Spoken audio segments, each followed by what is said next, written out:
Hello നമസ്കാരം. കേട്ടുകൊണ്ടിരിക്കുന്നത് ആശ്രയ FM 90 ആണ്. കൂടെയുള്ളത് RJ ജെറിയാണ്. അടിപൊളി വിശേഷങ്ങളുടെ സമയമാണ്. നമ്മളുടെ ഓണം സ്പെഷ്യൽ സെലിബ്രിറ്റി ചാറ്റ് ഷോയുടെ സമയമാണ്. ഇപ്പോൾ ഇന്നത്തെ ദിവസം എന്ന് പറയുന്നത് ഉത്രാട ദിനമാണ്. ഉത്രാട ദിനം എന്ന് പറയുമ്പോൾ തന്നെ ഉത്രാട പാച്ചിലിന്റെ ഇടയ്ക്കായിരിക്കും പലരും ഇപ്പോൾ കേട്ടുകൊണ്ടിരിക്കുന്ന പലരും കാറൊക്കെ ഓടിച്ചുകൊണ്ടായിരിക്കും ഇതൊക്കെ കേട്ടുകൊണ്ടിരിക്കുന്നത്. അപ്പോൾ എന്തായാലും പെട്ടെന്ന് തന്നെ ഉത്രാടപ്പാച്ചിലൊക്കെ അവസാനിച്ച് വീടുകളിലേക്ക് എത്താൻ പറ്റട്ടെ എന്ന് നമ്മളും ആശംസിക്കുകയാണ്. ഇന്നത്തെ നമ്മളുടെ ആദ്യത്തെ സെലിബ്രിറ്റി ചാറ്റ് ഷോയിൽ നമ്മളോടൊപ്പം ചേരുന്നത് മറ്റാരുമല്ല, നമ്മളുടെ മലയാള സിനിമയിലെ നിത്യ മുഖമാണ്. ഇപ്പോൾ സ്ഥിരമായിട്ട് കാണുന്ന ഒരു മുഖമാണ്.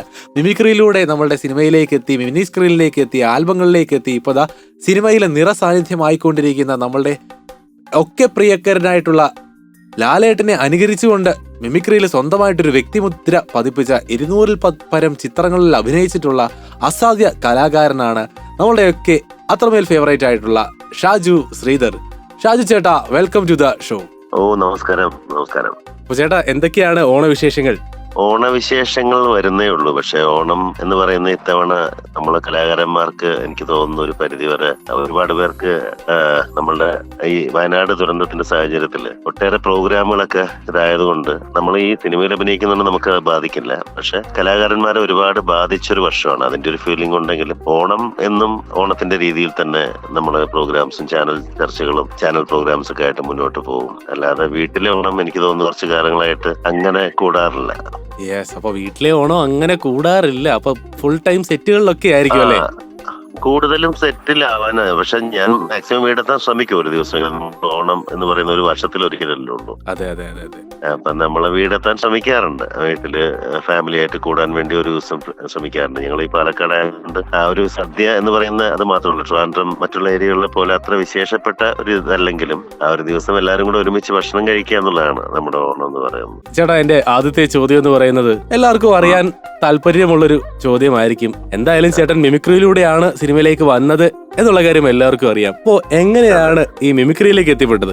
മിമിക്രിയിലേക്ക് ഞാൻ വന്നത്, ഞാനൊരു സ്റ്റേജില് ഒരു പ്രോഗ്രാം നടന്നുകൊണ്ടിരിക്കുമ്പോ, മിമിക്രി ഒരു ഗ്രൂപ്പിന്റെ ഒരു പ്രോഗ്രാം നടന്നുകൊണ്ടിരിക്കുമ്പോ ഞാൻ ആദ്യമായിട്ടാണ് മിമിക്രി ഒരു ഷോ ഞാൻ നേരിട്ട് കാണുന്നത്. അല്ലാതെ കൊച്ചിൻ കലാഭവന്റെ ഒക്കെ കണ്ട് ഒരുപാട് തമാശകൾ എൻജോയ് ചെയ്യുന്ന ഒരാളാണ് ഞാൻ. അപ്പൊ ഞാന് അത് പ്രോഗ്രാം കാണാൻ ഇടയാവുകയും അന്ന് അവിടെ എന്റെ ജോലി എന്ന് പറയുന്നത് ഗാനമേളയ്ക്ക് ഞാൻ അനൗൺസ് ചെയ്യുകയും ചെയ്യുകയാണ്. അപ്പൊ ഞാൻ ഗാനമേളയ്ക്ക് ചുമ്മാ വെറുതെ എന്റെ ഫ്രണ്ടിന്റെ ഗാനമേള ആയതുകൊണ്ട് അനൗൺസ് ചെയ്യാൻ വേണ്ടി കയറി. അപ്പൊ മിമിക്രിയുടെ ആ ബാച്ചുകാര് എനിക്ക് ഭയങ്കര ഇഷ്ടമായി. അവരെ പരിചയപ്പെടാൻ ചെന്നപ്പോ അവര് പറഞ്ഞു, അനൗൺസ്മെന്റ് കേട്ടിരുന്നു, നല്ല ശബ്ദമാണ്, മിമിക്രി ട്രൈ ചെയ്തുകൂടെ എന്ന് ചോദിച്ചു. അന്ന് എനിക്ക് മിമിക്രി എന്നുള്ള വിഷയം എനിക്കറിയില്ല, എന്താണ് അതിന്റെ കാര്യങ്ങളൊന്നും അറിയില്ല. പക്ഷെ ഈ കണ്ട ഒരു പ്രേക്ഷകൻ എന്നുള്ള നിലയ്ക്ക് എനിക്ക് ഭയങ്കരമായിട്ട് ഇഷ്ടപ്പെട്ട ഒരു ഇതായി മിമിക്രി. അങ്ങനെ ഞാൻ അവരുടെ കൂടെ പ്രാക്ടീസ് ചെയ്ത് ഇടയ്ക്ക് അവരോട് പോയി നിന്ന് അങ്ങനെ ആദ്യമായ ഒരു സ്റ്റേജിൽ കയറി. രാപ്പാടി ഓപ്പൺ ഓഡിറ്റോറിയത്തിൽ ഒരു ഷോ. അത് ഓണം ഇതുപോലൊരു ഓണമായിരുന്നു. ഓണം വാരാഘോഷത്തിന്റെ ഷോയ്ക്ക് കയറി അന്ന് പെർഫോം ചെയ്തപ്പോ ഞാൻ എന്റെ ലൈഫിൽ ഒരിക്കലും അങ്ങനെ ഒരു കയ്യടി ഞാൻ കേട്ടിട്ടില്ല. അപ്പൊ എനിക്ക് എന്നെ തന്നെ വിശ്വസിക്കാൻ പറ്റാത്ത രീതിയിലുള്ള ഒരു കയ്യടി വന്നു കഴിഞ്ഞപ്പോ ഞാൻ ആദ്യമായി കലാകാരനായി എന്നൊരു തോന്നൽ എനിക്കുണ്ടായി. അവിടുന്നാണ് നമ്മൾ തുടങ്ങുന്നത്. അപ്പോ അവിചാരിതമായിട്ടാണ് മിമിക്രിയിലേക്ക് എത്തുന്നത്. അതെ, അവിചാരിതമായി എത്തി. പിന്നീട് ഞാൻ ഓരോന്നോരോന്നായി പഠിച്ചവരുടെ കൂടെ സെറ്റായി സ്കിറ്റായിട്ടും ശബ്ദങ്ങളായിട്ടും അനുകരണമായിട്ടൊക്കെ പിന്നീട് പഠിച്ചാണ്. ആദ്യം ഈ പറയുന്ന ഒരു ഒറ്റ സ്റ്റേജ് കൊണ്ടാണ് നമ്മൾ കയറി വന്നത്. ഷാജു ചേട്ടാ, എനിക്ക് ഏറ്റവും കൂടുതൽ അറിയാൻ ആഗ്രഹമുള്ളത് മറ്റൊന്നുമല്ല, ലാലേട്ടന്റെ വോയിസ് ആണ് ഷാജു ചേട്ടൻ ചെയ്യാറ്, അല്ലെങ്കിൽ അതിനകത്താണ് ഏറ്റവും കൂടുതൽ ഷാജു ചേട്ടൻ ക്ലിക്കായെന്ന് പറയാൻ പറ്റും. ആ വോയിസ് ചേട്ടനെ കൊണ്ട് ചെയ്യാൻ പറ്റും എന്ന് എങ്ങനെയാണ് മനസ്സിലായത്? ആ വോയിസ്, എന്റെ വോയിസ് പൊതുവെ എന്റെ അച്ഛന്റെ വോയിസ് ആണ്. അച്ഛന്റെ വോയിസിൽ ഒരു ഭയങ്കരമായിട്ട് സാമ്യമുണ്ട് എനിക്ക്. അപ്പൊ ആ വോയിസ് അത് കേട്ട് കഴിഞ്ഞപ്പോഴും അവരെന്നോട് പറഞ്ഞു, ശബ്ദം ഭയങ്കര ഇതായിട്ടുണ്ടെന്ന് പറഞ്ഞ്, ഭയങ്കര സാമ്യം ഉണ്ടെന്ന് പറഞ്ഞിട്ടാണ് ഞാനത് പ്രാക്ടീസ് ചെയ്ത് ആ സ്റ്റൈലിലേക്ക് മാറ്റിയെടുത്ത് ഞാൻ പെർഫോം ചെയ്യുന്നത്.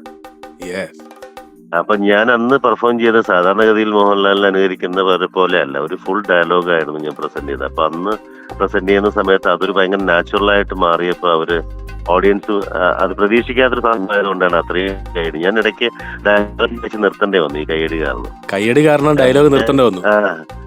നിർത്തി എന്ന് വെച്ചാൽ എനിക്ക് കൂടെ വെപ്രാളായിപ്പോയി. കാരണം എനിക്ക് അറിയില്ല, ആദ്യം സ്റ്റേജിൽ കയറുമ്പോൾ നമുക്കുണ്ടാകുന്ന ഒരു മൊത്തത്തിൽ ടെൻഷൻ ഉണ്ടാവുമല്ലോ.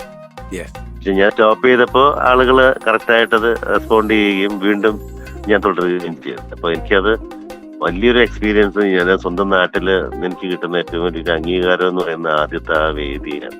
പിന്നെ എങ്ങനെയായിരുന്നു ഈ പറയുന്ന മിമിക്രിയിൽ നിന്ന് സ്ക്രീനുകളിലേക്ക് എത്തിയത്? അവിടെ നിന്ന് ഞാൻ ഇങ്ങനെ ഓഡിയോ കാസറ്റ് ഒരെണ്ണം ചെയ്യാൻ വേണ്ടി കൊച്ചിയിൽ വരികയും അവിടെ വെച്ച് ഞാൻ ഓഡിയോ കാസറ്റ് ചെയ്ത് തിരിച്ച് വീണ്ടും പ്രീ ഡിഗ്രി പഠനമായിരുന്നു. അപ്പൊ തിരിച്ച് ഞാൻ കോളേജിലേക്ക് തിരിച്ചു പോവുകയും ചെയ്തു. പക്ഷെ ഇവിടെ ഓഡിയോ കാസറ്റ് ചെയ്യാൻ വേണ്ടി കൊച്ചിയിൽ വെച്ച് ഓഡിയോ കാസറ്റ് ചെയ്ത ആ സ്റ്റുഡിയോയിലെ ആൾക്കാർ എന്റെ ശബ്ദം പലരെയും ഇട്ട് കേൾപ്പിച്ചു. ഇപ്പൊ അവിടെ നാഷ്ട, ദിലീപ്, ആ ഗ്രൂപ്പിന്റെ എല്ലാം ഓഡിയോ കാസറ്റ് ചെയ്യുന്നുണ്ടായിരുന്നു. കുട്ടി വെച്ച ഓണത്തിനിടയ്ക്ക് കൂട്ട്. അപ്പൊ അവരെയൊക്കെ ഈ വോയിസ് ഇട്ട് കേൾപ്പിക്കുകയും പിന്നെ അങ്ങനെ ഒരു വാർത്തയാവുകയും അങ്ങനെ അവിടെ ഒരു ട്രൂപ്പ് തുടങ്ങാൻ വേണ്ടി എന്നെ കൊച്ചിയിലേക്ക് ക്ഷണിക്കുകയും കോളേജിൽ വന്ന് എന്നെ പിക്ക് ചെയ്ത് എന്റെ ഫ്രണ്ട് വിനോദ് എന്ന് പറഞ്ഞൊരു ഫ്രണ്ട് ഉണ്ട്. അപ്പൊ അദ്ദേഹം എന്നെ ക്ഷണിക്കുന്നുണ്ടെന്ന് പറഞ്ഞ് ഞാൻ കൊച്ചിയിൽ പോയി കൊച്ചിയിലെ ട്രൂപ്പിൽ ജോയിൻ ചെയ്യുകയും ചെയ്തു. അങ്ങനെ കൊച്ചിയിലെ ട്രൂപ്പിൽ മിമിക്രി കളിച്ചുകൊണ്ടിരിക്കുന്ന കാലത്ത് മിമിക്രിക്കാരുടെ സിനിമകൾ, അന്ന് മിമിക്രി എന്ന് പറയുന്ന സിനിമയിലേക്കുള്ള ഒരു പാസ്പോർട്ടായിരുന്നു. അതെ അതെ അതെ. അപ്പൊ നമ്മൾ അന്ന് മിമിക്രി ഉള്ളവരെ കൂടുതലും അങ്ങനെ ആരൊക്കെയാ സെലക്ട് ചെയ്യുന്ന കൂട്ടത്തിൽ എനിക്കൊരു ചെറിയ വേഷത്തിൽ മിമിക്സ് ആക്ഷൻ 500 എന്ന് പറയുന്ന സിനിമയിൽ ക്ഷണിക്കുകയും ആ ചെറിയ വേഷം ചെയ്യാൻ വേണ്ടി മോഹൻലാലിന്റെ ശബ്ദം അനുകരിച്ചുകൊണ്ടുള്ള ഒരു വേഷം ചെയ്യാൻ വേണ്ടി എന്നെ ക്ഷണിച്ചു. ക്ഷണിച്ച് ഷൂട്ടിങ്ങിന്റെ തലേന്നാൾ എന്നോട് പറഞ്ഞു ആ വേഷം മാറിയെന്ന് പറഞ്ഞു. അപ്പൊ ഞാൻ തകർന്നു പോയി. കാരണം വെച്ചാൽ ആ ഒരു ചെറിയ ആഗ്രഹവും നമ്മള് ഇനിയിപ്പോ ഇല്ലാണ്ടായെന്ന് വിചാരിച്ചു. അവര് പറഞ്ഞു ആ വേഷം മാറി, വലിയ വേഷമാണ്, നായകന്മാരുടെ കൂട്ടത്തിലാണെന്ന് പറഞ്ഞു. അങ്ങനെ ആദ്യത്തെ മിമിക്സ് ആക്ഷൻ 500 എന്ന് പറയുന്ന സിനിമ അഭിനയിച്ചു. അതൊരു വലിയ തരംഗമായിരുന്നു അന്ന്. മിമിക്സ് പരേഡിന് ശേഷം മിമിക്സ് ആക്ഷൻ 500 എന്ന് പറയുന്ന സിനിമ 100 ദിവസം ഓടിയ സിനിമയാണ്. അത് കഴിഞ്ഞിട്ട് പിന്നെ അതിന്റെ സെക്കൻഡ് പാർട്ടായിട്ടുള്ള മിമിക്സ് ആക്ഷൻ 1000 വന്നിട്ടുണ്ടായിരുന്നല്ലേ? 1000 വന്നു, അത് ഓടി. അതുപോലെ KL790 എറണാകുളം നോർത്ത്. അങ്ങനെ പിന്നെ മിമിക്രി സിനിമകളുടെ ഒരു ജാഗരയായിരുന്നു. അടുപ്പിച്ച് ഒരു മാസം 2-3 സിനിമകൾ ചെയ്യുമായിരുന്നു. അപ്പൊ ചേട്ടാ, എന്റെ അടുത്ത ചോദ്യം എന്ന് പറയുന്നത് പലരോടും ഞാൻ ചോദിക്കാറുള്ളൊരു ചോദ്യമാണ്. കാലം തെറ്റി ഇറങ്ങിയ പാട്ടുകൾ എന്നൊക്കെ പറഞ്ഞിട്ട് നമ്മൾ എല്ലാവരും കേൾക്കാറുള്ളതാണ്. അതായത് ഇപ്പൊ ജാസി ഗിഫ്റ്റിന്റെ പാട്ടുകളാണെങ്കിലും ഇറങ്ങി വർഷങ്ങൾക്ക് ശേഷമായിരിക്കും ഒരുപാട് ഹിറ്റ് ആവുന്നത്. അപ്പോ ചേട്ടന്റെ പാട്ടുകൾ എന്ന് പറഞ്ഞാല്, ചേട്ടന്റെ എസ്പെഷ്യലി പറഞ്ഞാല് നമ്മളുടെ എന്റെ തുമ്പപ്പൂ കൊട്ടാരമുറ്റത്തെ പൂക്കൾ അടർന്നു എന്നുള്ള പാട്ട് കഴിഞ്ഞ ദിവസം ഇങ്ങനെ എല്ലായിടത്തും യൂത്തന്മാർ ഏറ്റെടുത്തുകൊണ്ടിരിക്കുകയാണ്. അങ്ങനെ ഏറ്റെടുക്കും എന്ന് തോന്നിയിട്ടുണ്ടോ? തീർച്ചയായിട്ടും. നമ്മൾ പറയുന്ന രീതിയിൽ നമ്മള് എന്നും പുരാവസ്തുക്കളോട് ഏത് കാലവും കമ്പം ഉണ്ടാവുമല്ലോ. നമ്മള് നല്ല നല്ല രീതിയിൽ നമ്മൾ ഇൻഡസ്ട്രിയിലായിക്കോട്ടെ എല്ലാം എവിടെയും നമ്മളുടെ ഒരു ബിഹേവിയറും നമ്മൾ ചെയ്യുന്ന കാര്യങ്ങളും നമ്മുടെ ഒരു സെലക്ഷനും ഒക്കെ ആയിട്ട് ആളുകൾക്ക് നമ്മളെ ഇഷ്ടമാണെങ്കിൽ ഏത് സമയത്തും നമ്മൾ തിരിച്ചു വരും. അപ്പൊ നമ്മള് ഒരു കാലഘട്ടത്തില് ഉണ്ടായിരുന്ന ഭയങ്കര ബിസി ആയിട്ടുള്ള ഇന്ദ്രൻ ചേട്ടനും ബൈജു ചേട്ടനും ഇവരൊക്കെ മലയാള സിനിമയിൽ നിന്നും കുറച്ചു കാലത്തേക്ക് ചിലപ്പോ ഒന്ന് മങ്ങി തിരിച്ചു പോവുകയും പിന്നെ പതിവിലും കൂടുതൽ ശക്തിയായിട്ട് തിരിച്ചു വരികയും ചെയ്യുന്ന കാഴ്ച നമുക്ക് കാണാം. ഞാൻ അടക്കമുള്ള ഞാൻ കോട്ടയം നസീർ ആയിക്കോട്ടെ, ഷാജു, ഞങ്ങളുടെ ആ ബാച്ചുകളിൽ പലരും ഈ പറയുന്ന രീതിയിൽ ഇന്നിപ്പോ പലരും നമ്മളെ കാസ്റ്റ് ചെയ്യുന്ന കാണുമ്പോൾ നമുക്ക് തോന്നുന്ന വെച്ചാൽ നമുക്കും ഒരു അവസരം വീണ്ടും ഉണ്ടാവും പുതിയ ജനറേഷനിൽ. അപ്പൊ നമ്മള് തീർച്ചയായിട്ടും ഈ പറയുന്ന ആ പാട്ടുകള് ആൽബത്തിൽ അഭിനയിച്ച ഒരുപാട് ആൽബങ്ങൾ ആ സമയത്ത് നടക്കില്ലാത്ത കൊണ്ടാണ് ഒരുപാട് ആൽബങ്ങൾ അഭിനയിക്കാൻ സമയം കിട്ടിയത്. അപ്പൊ ചെയ്ത ആൽബങ്ങളിലെ പാട്ടുകളെല്ലാം നല്ലതായിരുന്നു. അപ്പൊ ഞാനിപ്പോ ഒഴിവ് സമയങ്ങളിൽ ഞാൻ ആൽബങ്ങൾ എടുത്തു നോക്കും. ഡിവോഷണൽ ആയിരിക്കും. അതിൽ ക്രിസ്ത്യൻ ഡിവോഷണലുണ്ട്, ഹിന്ദു ഡിവോഷണലുണ്ട്, മാപ്പിളപ്പാട്ടുകളുണ്ട്, എല്ലാം ചെയ്തിട്ടുണ്ട്. ഈ കൊട്ടാരമുറ്റത്തെ എന്ന് പറയുന്നത് ആക്ച്വലി ഒരു ഭക്തിഗാനമാണ്. പക്ഷെ അത് ഓഡിയോ കംപ്ലീറ്റ് ടൂറിലാണ് ഇപ്പൊ ഉപയോഗിക്കുന്നത് പിള്ളേര്. ഇപ്പൊ കഴിഞ്ഞ ദിവസങ്ങളിലാണ് അത് മില്യൺ വ്യൂസ് ആയത്. ഇപ്പൊ 2.5 മില്യൺ എന്തോ ആയിട്ടുണ്ട് യൂട്യൂബില്. അതെ. അപ്പൊ തീർച്ചയായിട്ടും നമ്മൾ ഈ പറയുന്ന രീതിയിൽ നമ്മളെ ഏതെങ്കിലും കാലത്ത് ഇതായി പോയ ഒരു കാര്യമായിരിക്കും തിരിച്ചു വരുന്നത് നമ്മളിലേക്ക്. അപ്പൊ അത് നമ്മളെല്ലാം ചെയ്യും. നമ്മൾ ചെയ്ത ഒരു സൽക്കർമ്മമായിരിക്കുമല്ലോ കാലങ്ങൾക്ക് ശേഷം നമുക്കൊരു നല്ലതായിട്ട് ഉപയോഗിക്കുന്നത്. അപ്പോ ഏറ്റവും ഫേവറേറ്റ് ആയിട്ട് നിൽക്കുന്ന അല്ലെങ്കിൽ ഏറ്റവും ചെയ്തത് എനിക്ക് ഏറ്റവും സന്തോഷമുള്ള സിനിമ അല്ലെങ്കിൽ റോൾ ഏതായിരുന്നു? ഏറ്റവും ഫേവറേറ്റ് സിനിമകൾ എന്റെ വരാനിരിക്കുന്നതേ ഉള്ളൂ. ഇനി വരാനിരിക്കുന്നതേ ഉള്ളൂ. വരാനിരിക്കുന്ന സിനിമകളെല്ലാം എനിക്ക് ഏറ്റവും പ്രിയപ്പെട്ട സിനിമകളാണ്. കാരണം എന്താ വെച്ചാൽ എല്ലാ സിനിമകളും എനിക്ക് പ്രിയപ്പെട്ടാണ്. കാരണം ഞാൻ എടുത്തു നോക്കുമ്പോൾ ഹിറ്റുകളുടെ കൂട്ടത്തിലുള്ള തവണ കാണുന്ന പുലിവാൽ കല്യാണവും അതേപോലെ തന്നെ റോമൻസും അയ്യപ്പനും കോശിയുമോ അഞ്ചാം പാതിരിയുമ്പോ ഒക്കെ സിനിമകളെല്ലാം എനിക്ക് പ്രിയപ്പെട്ട സിനിമകളാണ്. പിന്നെ ഈ പറയുന്നതിൽ പരാജയപ്പെട്ടാലും വിജയം വന്നാലും എന്റെ സിനിമ നമ്മളുടെ സ്വന്തം സിനിമ തന്നെയാണ്. അതെന്നും പ്രിയപ്പെട്ട തന്നെയാണ്. പക്ഷെ എന്റെ വേഷം എന്ന് പറയുന്നതാണ് ഇപ്പൊ ഉദ്ദേശിച്ചതെന്ന് എനിക്ക് മനസ്സിലായി. അപ്പൊ ഞാൻ ചെയ്ത വേഷങ്ങളിൽ എന്ന് പറയുന്നത് ഇനി ചെയ്ത് വരാനിരിക്കുന്ന ഗുമസ്തൻ എന്ന് പറയുന്ന സിനിമ, ആക്ട് എന്ന് പറഞ്ഞിട്ട് ഡോൺ മാച്ച് ദാറ്റ് സിനിമ, 2 സിനിമകൾ ഞാൻ പ്രധാന വേഷത്തിൽ അഭിനയിച്ച സിനിമകളാണ്. ഹീറോ അല്ല, പക്ഷെ പ്രധാന വേഷമാണ്, മെയിൻ വേഷമാണ്. ഗുമസ്തൻ എന്നുള്ള സിനിമയല്ലേ? അതെ. അതിപ്പോ റിലീസ്, ഓണം കഴിഞ്ഞ ഒരെണ്ണം റിലീസ് ഉണ്ട്. അച്ഛൻ എന്ന് പറയുന്ന സിനിമ എല്ലാം കഴിഞ്ഞ് തയ്യാറായി നിൽക്കുന്നു. അപ്പൊ അതിന്റെ കൂട്ടത്തിൽ ഞാൻ സിനിമകൾ ചെയ്തുകൊണ്ടേയിരിക്കും. അതിനിടയിൽ ചെയ്യുന്ന സമയത്ത് പ്രധാന വേഷം എന്ന് പറയുന്ന ഈ 2 സിനിമകൾ എനിക്ക് വലിയ വലിയ പ്രതീക്ഷയുള്ള സിനിമകളാണ്. ഒരുപാട് പ്രതീക്ഷയുള്ള സിനിമയാണ്. അപ്പൊ അടിപൊളിയായിട്ട് ഉള്ള സിനിമകളാണെന്ന് നമുക്കും പ്രതീക്ഷിക്കാം അല്ലേ? അതെ, തീർച്ചയായും തീർച്ചയായിട്ടും. ഷാഹി ചേട്ടാ, ഇപ്പോ ഒരുപാട് സിനിമയിലൊക്കെ അഭിനയിച്ചിട്ടുണ്ട്, ഒരുപാട് ആക്ടേഴ്സുമായിട്ട് അഭിനയിച്ചിട്ടുണ്ട്. അപ്പോ പലപ്പോഴും പലരും പറയാറുണ്ട് സെറ്റിലെ കഥകളൊക്കെ വളരെയധികം വ്യത്യസ്തമൊക്കെ ആയിരിക്കും. ഇപ്പൊ രമേശ് പിഷാരടി ഒക്കെ ആണെങ്കിൽ സെറ്റിലെ കഥകളൊക്കെ ഇങ്ങനെ വളരെയധികം വാചാലമായിട്ട് പറയുന്ന കഥകളൊക്കെ ഉണ്ട്. ജയറാമേട്ടൻ ആയിക്കോട്ടെ, അങ്ങനത്തെ എന്തെങ്കിലും രസകരമായിട്ടുള്ള കഥകളൊക്കെ ഉണ്ടോ? കഥകൾ ഓൾമോസ്റ്റ് എല്ലാം ഞാൻ ഓൾറെഡി ചാനലിൽ പറയുന്നതും എല്ലാം വൈറലായിട്ട് ഇപ്പോഴും വന്നുകൊണ്ടിരിക്കുന്നുണ്ടാവും. എനിക്ക് തോന്നുന്നു വെച്ചാൽ പല കഥകളും അങ്ങനെയുള്ള കഥകള് നമ്മൾ പറഞ്ഞ കഥകളായിരിക്കും. നമുക്ക് അതുകൊണ്ട് ഒരു പുതുമ ഉണ്ടാവില്ല. പക്ഷെ നമുക്ക് ലൊക്കേഷനിൽ നമ്മൾ കഥ പറയുന്ന ഒരു കാലം ഉണ്ടായിരുന്നു നമുക്കിടയിൽ. അതായത് നമ്മളെല്ലാ ആർട്ടിസ്റ്റുകളും ഒരുമിച്ചിരുന്ന് കഥകൾ, ഒരാൾ ഒരു കഥ പറഞ്ഞ് തീരുമ്പോൾ അടുത്ത ആൾ അടുത്ത കഥ പറയും. ഏറ്റവും രസകരമായ കഥകൾ പറഞ്ഞിരുന്ന കാലം ഇന്ന് നമുക്ക് അന്യമാണ്. കാരണം ഇന്ന് കാരവൻ ലൈഫാണ്. അതായത് എല്ലാവരും കാരവനിലേക്ക് മാറി തുടങ്ങി. അപ്പൊ സിനിമ എല്ലാം ഒരു ഷോട്ട് കഴിഞ്ഞ് കഴിഞ്ഞാൽ നടൻ അല്ലെങ്കിൽ ആ ഹീറോ അയാൾ കാരവനിലേക്ക് പോകും, നമ്മൾ നമ്മുടെ കാരവനിലേക്ക്. അപ്പൊ എല്ലാവർക്കും നമുക്ക് സൗകര്യങ്ങൾ തരുന്നതിന്റെ കൂട്ടത്തിൽ ഒരു കാരവൻ ഉണ്ട്. അപ്പൊ അതിനകത്ത് ഒതുങ്ങിത്തീരുന്നതിനകത്ത് കഥകൾ നമുക്ക് അത്രത്തോളം സ്പ്രെഡ് ചെയ്യാനോ ആ ആളെ പരിചയപ്പെട്ട ഒരു നിശ്ചിത സമയത്തിനപ്പുറത്ത് ഇതാവാനോ ഒന്നും നമുക്ക് പറ്റില്ല. കാരണം പറ്റേ നമ്മൾ കസേര ഇട്ടുകൊണ്ട് ഹീറോയും നമ്മളും എല്ലാം ഒരുപോലെ ഒരു കസേരയ്ക്ക് ചുറ്റും ഇരുന്ന് പറയുന്ന സിനിമയിലെ അനുഭവങ്ങളും കഥകളും പറയുന്ന ഒരു കാലം ഭയങ്കര ബ്യൂട്ടിഫുൾ ആയിരുന്നു. അത് നമുക്ക് നഷ്ടമായി. ഇന്ന് സിനിമയിലെ വിവാദങ്ങൾക്ക് എല്ലാം ഒരു മറുപടി എന്ന് പറയുകയാണെങ്കിൽ ആക്ച്വലി ഈ പറയുന്ന സെപ്പറേഷനാണ്, ഈ പറയുന്ന കാരവൻ ലൈഫിലേക്കുള്ള മാറ്റമാണ്. എല്ലാവരും അവരുടെ സ്വകാര്യതകൾ ഒതുങ്ങി, ഒന്നും തുറന്നു പറയാനോ ഒന്നും ഓപ്പൺ ആവാനോ ഒന്നുമുള്ള അതില്ല. എല്ലാവരും അന്ന് ആ സമയത്ത് ക്യാമറയ്ക്ക് മുന്നിൽ വരുമ്പോഴാണ് പരസ്പരം പരിചയപ്പെടുന്നത് വരെ. ക്യാമറയുടെ ഫ്രണ്ടിൽ വരുമ്പോൾ മാത്രമാണ് പരിചയപ്പെടുന്നത്. അതെ, പുതിയ ജനറേഷൻ അങ്ങനെയാണ് വരുന്നത്. അവരുടെ സിനിമകൾ അവരുടെ കൂട്ടായ്മയിൽ ആ കാരവണിനകത്ത് നിന്നുകൊണ്ട് ചർച്ച ചെയ്ത് വരും. പക്ഷെ ആ സിനിമകൾക്ക് ഓടുന്നുണ്ടാവും, സിനിമ ഇതാവുന്നുണ്ട്, അതെല്ലാം ഉണ്ട്. പക്ഷെ എന്നാലും പഴയ സിനിമകളുടെ ലൈഫ് എത്ര പ്രാവശ്യം കണ്ടാലും നമ്മൾ ആ സിനിമ മടുക്കില്ല. എത്ര തവണയായാലും ടി വിയിൽ റിപ്പീറ്റ് ചെയ്താൽ. ഇപ്പോ എന്തുകൊണ്ടാണ് പഴയ സിനിമകൾ വീണ്ടും ടെലികാസ്റ്റ് ചെയ്യുന്നത്, വീണ്ടും റിലീസ് ചെയ്യുന്നത്? പുതിയ ജനറേഷനെ കാണാൻ വേണ്ടിയാണ്. അപ്പൊ അത് കാണുന്ന സമയത്ത് അതിന്റെ ഇത്രയും നല്ല സിനിമയാണോ എന്ന് അവരിപ്പോഴാണ് തിരിച്ചറിയുന്നത്. കാരണം വെച്ചാൽ എന്തുകൊണ്ടാ വെച്ചാൽ അനുഭവങ്ങളിൽ നിന്നാണ് ആ സിനിമ ഉണ്ടാകുന്നത്. അതിന്റെ സ്ക്രിപ്റ്റ് അല്ല, സ്ക്രിപ്റ്റിനേക്കാൾ കൂടുതൽ അനുഭവങ്ങൾ അതിനകത്ത് ലൊക്കേഷനിൽ വെച്ച് ആഡ് ചെയ്യും. ലൊക്കേഷനിൽ വന്ന് ആയി പോകുന്ന ഒരുപാട് അനുഭവങ്ങളും ആ ഒരു സംഭാഷണങ്ങളും ഒക്കെ അതിനകത്തൊരു ഒരു ബോണ്ട് ഉണ്ടല്ലേ? ഉണ്ട്. ഇപ്പൊ പ്രിയദർശൻ സാറിന്റെ സിനിമ ആ സമയത്ത് അദ്ദേഹം ക്രിയേറ്റ് ചെയ്ത ഒരുപാട് സ്പോട്ടാണ്. ചിത്രവും കിലുക്കവും എല്ലാം അതിൽ വരുന്ന ആളാണല്ലോ. ഒരു ആർട്ടിസ്റ്റ് കോൺട്രിബ്യൂഷൻ എന്ന് പറയുന്ന ആളുടെ അനുഭവങ്ങളിൽ നിന്നാണ് അയാൾക്ക് കോൺട്രിബ്യൂട്ട് ചെയ്യാൻ പറ്റുന്നത്. നമ്മളൊരു എന്താ പറയാ, ഇപ്പോ സാധാരണ ലോകം മുഴുവൻ കൊത്തിപ്പറിച്ച് നടക്കുന്ന ഇപ്പൊ ഒരു ഇതും ബ്രോയിലർ ലഗോണും തമ്മിൽ വ്യത്യാസമില്ല. അതൊരു ഭാഗത്തുനിന്ന് അനങ്ങില്ല, മറ്റേത് അങ്ങ് നടന്നുകൊണ്ടിരിക്കും. അവന് ഒരുപാട് കാര്യങ്ങൾ അറിയാം ഒരുപക്ഷെ. അപ്പൊ നമ്മൾ ഈ പറയുന്ന രീതിയിൽ നമുക്കിടയിൽ നമുക്ക് ആരെങ്കിലും ഒക്കെ കാണുകയോ ഒന്നുമല്ല. ഇപ്പോഴത്തെ കുട്ടികളൊന്നും പുറം ലോകം കണ്ടിട്ടില്ല. നമുക്ക് ഏതൊക്കെ നമ്മുടെ ജനറേഷനിൽ എന്തൊക്കെ നമ്മൾ അനുഭവിച്ചു, ഏറ്റവും ഭാഗ്യമുള്ള ആൾക്കാർ നമ്മളായിരിക്കും. നമ്മള് ഫോണില്ലാത്തൊരു കാലം നമുക്കുണ്ടായിരുന്നു. നമുക്ക് ആദ്യമായി തൊട്ടടുത്ത വീട്ടിൽ ടെലിഫോൺ വന്നിരുന്നൊരു കാലം ഉണ്ടായിരുന്നു. നമ്മുടെ വീട്ടിൽ വന്നിരുന്നു, പേജർ വന്നിരുന്നു, മൊബൈൽ വന്നിരുന്നു, ലാപ്ടോപ്പ് വന്നിരുന്നു. ഇന്ന് ഈ പറയുന്ന സോഷ്യൽ മീഡിയകൾ നമ്മൾ കണ്ടു. നമ്മൾ യേശുദാസിനെയും ഈ പ്രേം നസീറിനെയും എല്ലാം കാണാനുള്ള ഭാഗ്യമുണ്ട്. ഏറ്റവും നല്ല മെലഡികൾ ആസ്വദിച്ചിരുന്ന കാലം രവീന്ദ്രൻ മാഷും ഇളയരാജയെ പോലുള്ള ആൾക്കാർ, മ്യൂസീഷ്യൻസ് ഉണ്ടായിരുന്നു. ഏറ്റവും നല്ല ശുദ്ധമായി ശ്വസിച്ചിരുന്നത് നമ്മളായിരുന്നു. ഏറ്റവും വലിയ ദുരന്തങ്ങൾ നേരിട്ടത് നമ്മളായിരുന്നു. വയനാട് പോലുള്ള, പ്രളയം പോലുള്ള, കോവിഡ് പോലുള്ള എല്ലാം നമ്മൾ അനുഭവിച്ചില്ലേ.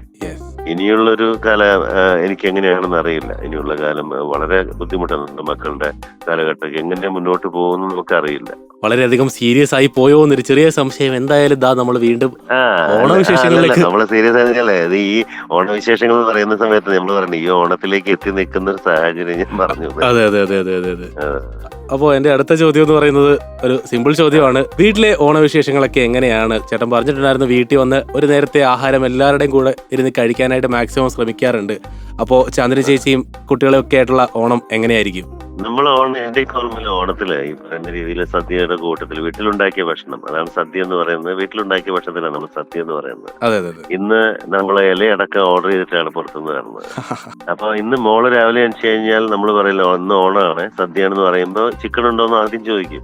അപ്പൊ നമ്മളെ ഈ കാലഘട്ടം നമ്മള് പുത്തരി ഉണ്ണുക എന്നൊക്കെ പറയും നമ്മുടെ നാട്ടിലൊക്കെ പാലക്കാടൊക്കെ. അതായത് ഏറ്റവും ആദ്യം ഉണ്ടായ പുന്നല് കൊണ്ടുണ്ടായിരുന്ന അരി കൊണ്ട് നമ്മള് ആദ്യത്തെ ഊണ് നമ്മള് കഴിക്കുന്നത് തരുന്നത്. അപ്പൊ അതൊക്കെ ഓണത്തിനുള്ള വിശേഷങ്ങളിൽ പെട്ടായിരുന്നു. പക്ഷെ ഇന്ന് അത് എല്ലാം എല്ലാ ഐറ്റംസും വീട്ടിലുണ്ടാക്കി പായസം വീട്ടിൽ വെച്ച് അന്ന് ഈ പറയുന്ന രീതിയിലുണ്ട്. ഇന്നിപ്പോ എല്ലാം ഓർഡർ ചെയ്യണം. ഞാൻ പറയുന്ന വെച്ചാൽ ഇപ്പൊ കറികളെല്ലാം പാക്കറ്റിൽ വരുന്നുണ്ട്. അത് ചൂടാക്കിയാൽ മാത്രം മതി. ഇപ്പൊ ഏറ്റവും കൂടുതൽ റീസെന്റ് ആയിട്ടുള്ള ടെക്നോളജി എന്ന് പറഞ്ഞാൽ എല്ലാം തന്നെ പാക്കറ്റിലായിട്ട് വരുന്നുണ്ട്. പുള്ളി ഓണം. അതെ, ഒന്നാലോചിച്ച് നോക്ക്. അപ്പൊ നമ്മുടെ കാലം നമ്മൾ എവിടെ പോയി നിൽക്കുന്നു ആലോചിച്ച് നോക്കി. ഒരുപാട് മാറിയിരിക്കുന്നു. അതായത് രാവിലെ തൊട്ട് ഈ ഓണം ഏഷ്യാനെറ്റിനോടൊപ്പം, ഈ ഓണം സൂര്യോടൊപ്പം, ഈ ഓണം മനോരമയോടൊപ്പം എന്നുള്ള, അല്ലാതെ നമ്മുടെ അച്ഛനും അമ്മയോടൊപ്പം ഒരു ഓണം ഇല്ല. ഉറപ്പായിട്ട്. ഇപ്പൊ അല്ലേ? അതെ, നമ്മളുടെ രമേശ് പിഷാരടി ചേട്ടൻ എവിടെ ഏതോ ഒരു അവാർഡ് നൈറ്റിന് പറഞ്ഞതുപോലെ എല്ലാ ആഘോഷങ്ങളും ഇപ്പൊ നേരത്തെ കൊണ്ടാടിക്കൊണ്ടിരിക്കുകയായിരുന്നു, ഇപ്പൊ കണ്ടാടിക്കൊണ്ടിരിക്കുകയാണ്. രാവിലെ തന്നെ എണ്ണീക്കുക, TV ഓണാക്കുക, കണ്ടാടുക. അങ്ങനെയാണ് മാറിക്കൊണ്ടിരിക്കുന്നത്. കുറച്ചു മുമ്പേ പറഞ്ഞിട്ടുണ്ടായിരുന്നു സെറ്റുകളിലായിരിക്കും കൂടുതലായിട്ടും. ഇത്തവണയും ഓണം സെറ്റിൽ തന്നെയാണോ? അറിയില്ല. ഞാനിപ്പോ നടക്കുന്ന സിനിമകളൊന്ന് ബപ്പ എന്ന് പറയുന്ന ഒരു സിനിമയാണ്. ദിലീപ്, വിനീത് ശ്രീനിവാസൻ, ധ്യാൻ ശ്രീനിവാസൻ, ഗോകുലം പ്രൊഡക്ഷൻസിന്റെ. അപ്പൊ അത് ഭയം ഭക്തി ബഹുമാനം, അതാണ് അതിന്റെ ഷൂട്ടും കാര്യങ്ങളൊക്കെ നടന്നുകൊണ്ടിരിക്കുകയാണ്. അതിന്റെ ഷൂട്ട് നടക്കുന്നു. പടക്കുതിര എന്നുകൊണ്ട് പടം നടക്കുന്നു. പിന്നെ അപ്പൊ ഈ സിനിമകള് ഷൂട്ട് നടക്കുന്നതുകൊണ്ട് എവിടെയാണെന്ന് അറിയില്ല. പക്ഷെ എവിടെയാണെങ്കിലും നമ്മള് അധികം ദൂരമല്ലെങ്കിൽ നമ്മൾ വീട്ടിൽ ഓണം കൂടും ഉറപ്പായിട്ടും. ചേട്ടാ, ഇനിയിപ്പോ വരാനിരിക്കുന്ന പ്രൊജക്ടുകൾ ഒക്കെ എന്താണ്? വരാനിരിക്കുന്ന പ്രൊജക്ടുകൾ രേഖാചിത്രം എന്ന് പറയുന്ന ഒരു സിനിമ, നയൻതാര നായികയാവുന്ന നിവിൻ പോളി പ്രൊഡ്യൂസ് ചെയ്യുന്ന പടം, ED എന്ന് പറയുന്ന ഒരു സിനിമ, പടക്കുതിര എന്ന് പറയുന്ന സിനിമ, ബബ്ബാന സിനിമ, അറ്റെന്ന് പറയുന്ന സിനിമ, ഗുമസ്തൻ കുറച്ചധികം സിനിമകൾ ഇങ്ങനെ ഓൺ ദ സ്പോട്ട് ആയിട്ട് വന്നുകൊണ്ടേയിരിക്കുകയാണല്ലേ? ഉണ്ട്. ദൈവാധീനം കൊണ്ട് വലിയ കുഴപ്പമില്ലാതെ പോകുന്നു. അപ്പോ എന്റെ അവസാനത്തെ ചോദ്യം എന്ന് പറയുന്നത്, എപ്പോഴെങ്കിലും ചിന്തിച്ചിട്ടുണ്ടായിരുന്നോ ഇത്രയും വലിയൊരു തിരക്കുള്ളൊരു നടനാവുമെന്ന്? ആക്ച്വലി തിരക്കില്ല. ഞാൻ എപ്പോഴും എന്റെ അഭിനയ ജീവിതത്തില് ഞാൻ സൗഹൃദങ്ങൾ വളരെ കുടുംബത്തിൽ വളരെ കൂടുതൽ നിൽക്കുന്ന ഒരാളാണ്. അപ്പൊ ഞാൻ എന്റെ സൗഹൃദങ്ങൾ എനിക്ക് ഏറ്റവും അടുത്ത് നിൽക്കുന്ന വളരെ കുറച്ച് പേരേ ഉള്ളൂ. ബാക്കി എല്ലാവരോടും ഞാൻ നന്നായിട്ട് തന്നെ പെരുമാറുകയും ആ സമയത്തുള്ള നല്ല സൗഹൃദം പങ്കുവയ്ക്കുകയും ചെയ്യും. പക്ഷെ കുടുംബത്തിലെ ഒരു ഷൂട്ട് കഴിഞ്ഞ് അന്ന് രാത്രി 12 മണിയാണെങ്കിൽ ഞാൻ ചിലപ്പോൾ വീട്ടിൽ പോകും. അപ്പൊ നമ്മള് അങ്ങനെയാണ് പൊതുവെ നമ്മുടെ ഒരു രീതി. പക്ഷെ ആ തിരക്കുകൾ എന്ന് പറയുന്നത് ഈ ഓടുമ്പോൾ നമുക്കുണ്ടാകുന്ന ഒരു ക്ഷീണം വരുമ്പോഴും നമുക്ക് ചിലപ്പോൾ തിരക്ക് ഫീൽ ചെയ്യും. പക്ഷെ തിരക്കില്ലാത്തൊരു ദിവസങ്ങളെ കുറിച്ച് ആലോചിക്കുമ്പോൾ നമ്മൾ പതിവിലും കൂടുതൽ തിരക്കായിട്ട് ഓടാൻ ശ്രമിക്കും. കാരണം വീട്ടിൽ നമ്മൾ ഇരിക്കുന്ന ഒരു വല്ലാത്തൊരു അവസ്ഥയുണ്ട്. നമുക്ക് ഷൂട്ടുണ്ടോ, പടമൊന്നുമില്ലേ, അങ്ങനെയൊക്കെ ചോദിക്കില്ല ആളുകൾ. ചോദിക്കുന്ന ഒരു ചോദ്യം ഉണ്ടല്ലോ, ഇപ്പൊ ഒന്നിലും കാണുന്നില്ലല്ലോ എന്നൊക്കെ പറയുമ്പോൾ നമുക്ക് വല്ലാതെ ഒരു നടന്റെ ഏറ്റവും വലിയ ദുഃഖം എന്ന് പറയുന്നത് അവിടെയാണ്. നമ്മൾ ബാക്കിയുള്ളവരെ ബോധ്യപ്പെടുത്തുന്ന സാഹചര്യത്തിൽ വരുമ്പോൾ നമുക്ക് വർക്കില്ലല്ലോ എന്നുള്ളത് ഒരു ഫ്രസ്ട്രേഷൻ ഭയങ്കരമായിട്ട് വരും. പലരും ഡിപ്രഷന്റെ വക്കിലേക്കൊക്കെ പോയി കോവിഡ് കാലഘട്ടത്തിലേക്ക് പോകുന്നത്. അപ്പൊ തിരക്കുള്ള ഒരു നടനാവാൻ വേണ്ടിയാണ് ഇപ്പോഴും ശ്രമിച്ചുകൊണ്ടിരിക്കുന്നത്. പൂർണ്ണമായിട്ടും 24 hours നമ്മൾ തിരക്കുള്ള ഒരാളായിട്ട് ഇരുന്നാലേ നമ്മള് എന്താ പറയുക, നമുക്കൊരു ആരോഗ്യം ഉണ്ടാവുള്ളൂ. ആരോഗ്യം പോവുമല്ല, ആരോഗ്യം ഉണ്ടാവുള്ളൂ. നമ്മളൊരു എനർജിയിലേക്ക് നമ്മൾ കയറും. നമ്മൾ പറയാം, അയ്യോ കുറച്ച് റെസ്റ്റ് കിട്ടിയിരുന്നെങ്കിൽ എന്നൊക്കെ തോന്നും. ചിലപ്പോ എനിക്ക് തോന്നാറുണ്ട്. പക്ഷെ റെസ്റ്റ് അല്ല, നമുക്ക് തിരക്കുള്ള നടനാവാൻ വേണ്ടിയുള്ള ഓട്ടമാണ്. ആയിട്ടില്ല ഇപ്പോഴും. ഇപ്പോ എന്റെ ചോദ്യത്തിലേക്ക് ഞാൻ തിരിച്ചു വരുവാണെങ്കിൽ ഞാൻ ചോദ്യം ഒന്ന് റീഫ്രേസ് ചെയ്യാണ്. ഇപ്പോ കുറച്ചധികം സിനിമകളിലൊക്കെ അഭിനയിച്ചിട്ടുണ്ട്. 200ഓളം സിനിമകളിൽ അഭിനയിച്ചിട്ടുണ്ട്. അതുപോലെ തന്നെ സിനിമകളൊക്കെ ഇങ്ങനെ അഭിനയിച്ചുകൊണ്ടിരിക്കുകയാണ്.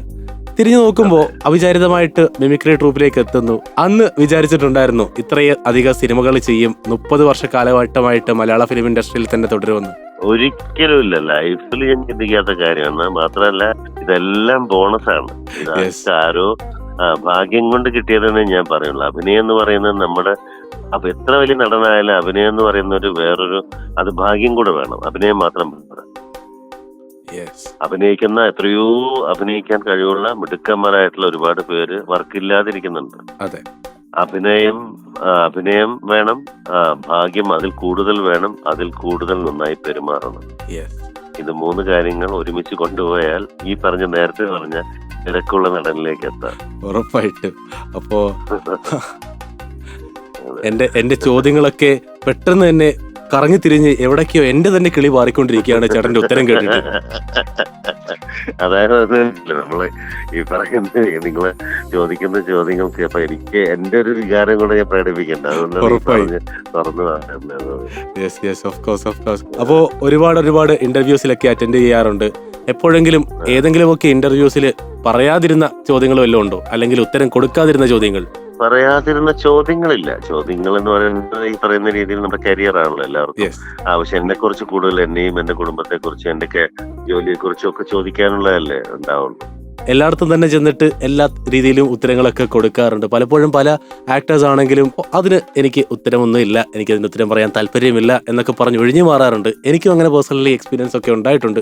അപ്പോൾ അതുകൊണ്ടാണ് ഞാൻ ചോദിച്ചത്, ഇപ്പോൾ ചേട്ടനാണെങ്കിലും എവിടെയെങ്കിലും അങ്ങനെ ഒരു ചോദ്യം വന്നിട്ടുണ്ടോ? ഇല്ല, എനിക്ക് അങ്ങനെ വലിയ ഗോസിപ്പുകളോ വലിയ വിഷയങ്ങളോ അല്ലെങ്കിൽ ഈ പറയുന്ന ഒഴിഞ്ഞു മാറേണ്ട സാഹചര്യം ഒന്നും ഉണ്ടായിട്ടില്ല. എല്ലാ ചോദ്യങ്ങൾക്കും വ്യക്തമായ ഉത്തരം കൊടുക്കാൻ പറ്റിയിട്ടുണ്ട് ഇതുവരെ, അപ്പോൾ ചേട്ടാ ഈ നിമിഷം വരെ പറ്റിയിട്ടുണ്ട്. അപ്പോൾ ഇനിയിപ്പോൾ അവസാനമായിട്ട് ചേട്ടന്റെ ഒരു നിർദ്ദേശം അല്ലെങ്കിൽ ഒരു അഡ്വൈസ് എന്തായിരിക്കും ഒരു ആസ്പയറിംഗ് ആക്ടറിന്, വരാനിരിക്കുന്ന ആക്ടേഴ്സിന്? എനിക്ക് അഭിനയത്തിൽ ഭയങ്കര താല്പര്യമുണ്ട് എന്നൊക്കെ വിചാരിച്ചിട്ട് എനിക്ക് നടനാവണം എന്ന് കൊതിക്കുന്ന ആൾക്കാരുണ്ടായിരിക്കുമല്ലോ, അവർക്ക് കൊടുക്കാനുള്ള ഒരു അഡ്വൈസ് എന്തായിരിക്കും?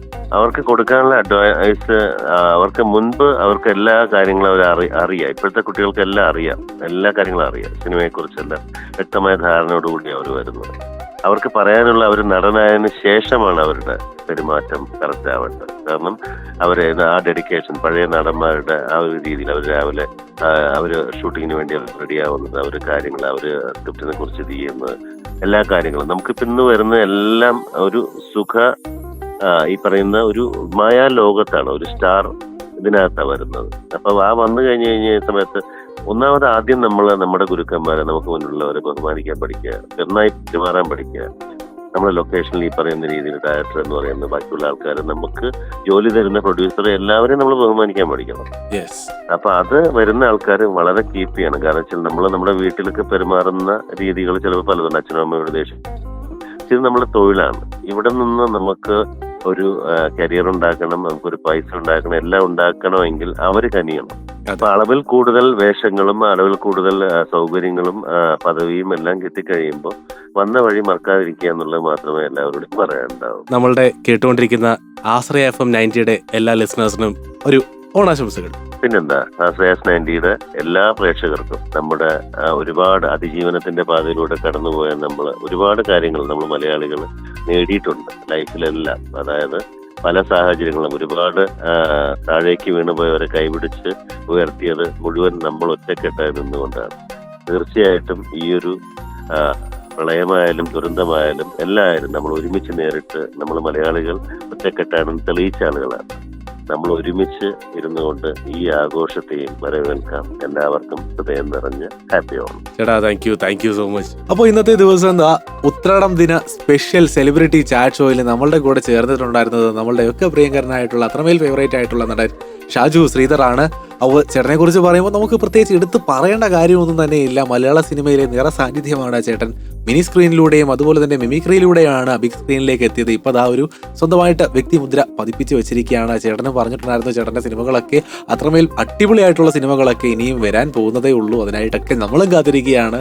അപ്പോൾ ഇന്നത്തെ ഈ ഒരു സെലിബ്രിറ്റി ചാറ്റ് ഷോ, ഉത്രാടം ദിന സ്പെഷ്യൽ സെലിബ്രിറ്റി ചാറ്റ് ഷോ നമുക്കിവിടെ വൈൻഡപ്പ് ചെയ്യേണ്ട സമയമായിട്ടുണ്ട്. This is RJ Jerry signing off from Celebrity Chat Show.